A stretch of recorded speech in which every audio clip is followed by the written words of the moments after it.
BRS Congress రహస్య మిత్ర పార్టీలని BJP అధికార ప్రతినిధి పోరెడ్డి కిషోర్ రెడ్డి విమర్శించారు. దేశంలోని ప్రతిపక్షాలన్నింటికీ స్పాన్సర్ చేసేంత డబ్బులు కేసీఆర్ దగ్గర ఉన్నాయని, ఆ డబ్బును పార్లమెంటు ఎన్నికల్లో వాడుకునేందుకు రేవంత్ రెడ్డి సర్కారు ప్రయత్నం చేస్తోందని ఆరోపించారు.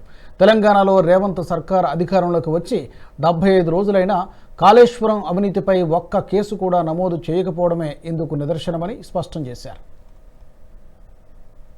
జాయిన్ అయితే నష్టమవుతుంది అనుకుంటే పైసలు ఉన్నాయి, నా మీద కేసులు పెట్టి ఇచ్చేసి మమ్మల్ని హింస పెట్టి ఆ పైసలు గవర్నమెంట్కి పోతాయి అనవసరంగా. ఎందుకు? మా దగ్గర వసూలు చేస్తే గవర్నమెంట్కి పోతాయి కేసులు పెట్టి. మంచిగా మీకు పనికొస్తాయి ఎలక్షన్లలో.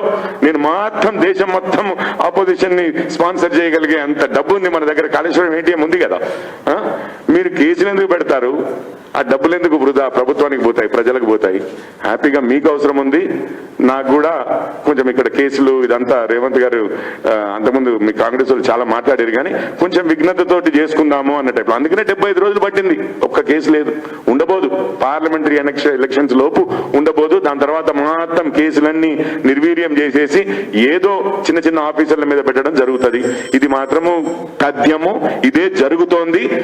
రహస్య మిత్రులు కాంగ్రెస్ బీఆర్ఎస్ ఒకరికొకరు చాలా అవసరం. వీరేమో రక్షింపబడాలి, వారికేమో ఇన్వెస్ట్మెంట్ కావాలి, ఎలక్షన్ల ఖర్చులకు డబ్బులు కావాలి.